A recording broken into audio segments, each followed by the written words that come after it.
Hari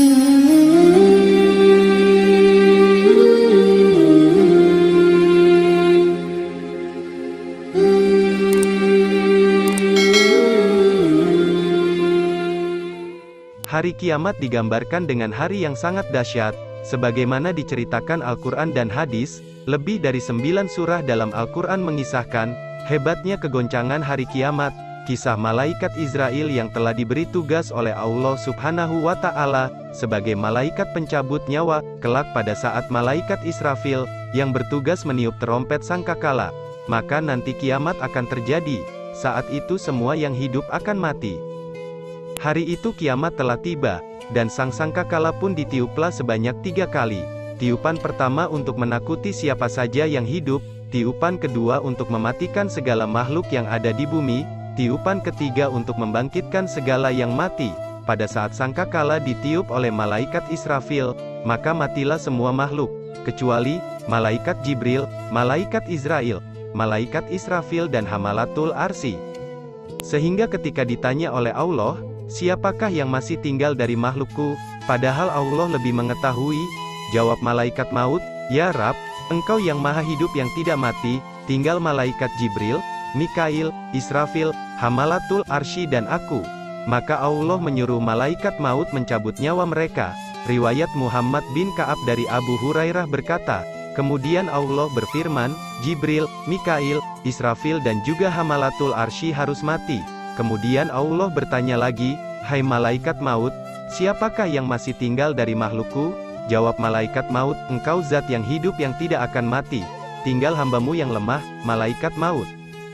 Lalu Allah berfirman, hai malaikat maut, tidakkah kau mendengar firmanku, kullu nafsin za'iqatul maut, tiap yang bernyawa pasti mati. Allah Subhanahu wa Ta'ala berfirman lagi, aku jadikan engkau untuk tugas itu, dan engkau juga harus mati. Dalam riwayat lain diceritakan, bahwa ketika Allah Subhanahu wa Ta'ala memerintahkan malaikat Israel untuk mencabut nyawanya sendiri, maka pergilah malaikat Israel ke sebuah tempat, antara surga dan neraka. Di tempat itulah malaikat Israel mencabut rohnya sendiri. Saat rohnya dicabut, maka menjeritlah malaikat Israel dengan sangat keras, bahkan dengan jeritannya itu bila masih ada makhluk yang hidup, maka dia akan binasa, karena jeritannya super dahsyat.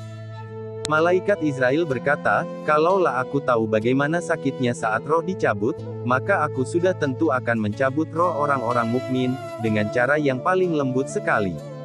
Setelah malaikat Israel mati, maka tinggal Allah Subhanahu wa Ta'ala sajalah yang maha berdiri, maha esa, maha berkuasa, maha dan maha lainnya. Kemudian Allah berfirman kepada dunia yang rendah ini, di manakah raja-raja dan putra-putra raja, di manakah pembesar-pembesar dan putra-putra pembesar, yang makan rezekiku tetapi menyembah selainku. Kemudian Allah berfirman lagi, limanil mulkil yaum. Lillahil wahidil qahar, siapakah yang mempunyai hak milik pada hari ini? Pertanyaan ini tidak ada yang dapat menjawab, maka Allah sendiri yang menjawabnya, hanya bagi Allah yang tunggal dan berkuasa atas segala sesuatu. Kemudian Allah menyuruh langit menurunkan hujan, bagaikan air mani lelaki selama 40 hari, sehingga air telah mengenang di atas segala sesuatu setinggi hasta. Maka Allah menumbuhkan makhluk bagaikan tumbuhan sayur-sayuran, sehingga sempurna kerangka badannya sebagaimana semula dahulu. Kemudian Allah berseru, hiduplah hai Israfil dan Hamalatul Arsy, maka hiduplah mereka. Lalu Allah menyuruh Israfil meletakkan sangkakala di mulutnya, menunggu perintah yang maha kuasa selanjutnya. Kemudian malaikat ketiga yang dihidupkan Allah Subhanahu wa Ta'ala adalah malaikat Jibril, dan yang keempat malaikat Mikail.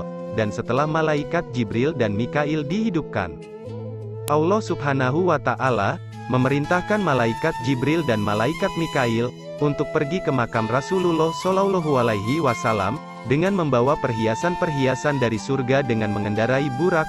Kemudian Allah Subhanahu wa Ta'ala menghidupkan Nabi Muhammad Shallallahu Alaihi Wasallam, barulah kemudian semua manusia dihidupkan. Rasulullah Shallallahu Alaihi Wasallam bersabda, aku orang pertama yang keluar dari bumi. Dalam hadis lain, sesungguhnya Allah jika telah menghidupkan malaikat Jibril, Mikail, Israfil, maka mereka pergi ke makam Nabi Muhammad membawa burak dan perhiasan-perhiasan surga, maka terbukalah bumi untuk baginda Rasulullah, dan ketika melihat Jibril segera bertanya, "Ya Jibril, bagaimana umatku? Apakah yang diperbuat oleh Allah terhadap umatku?" Malaikat Jibril menjawab, "Terimalah kabar gembira, karena engkau yang pertama keluar dari bumi."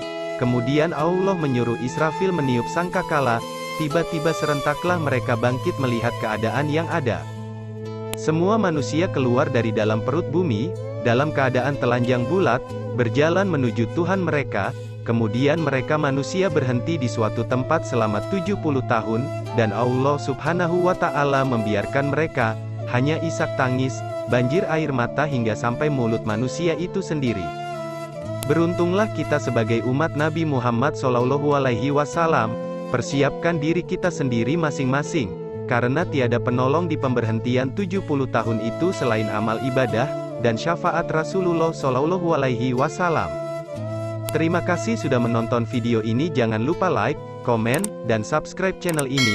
Semoga bermanfaat untuk kita semua.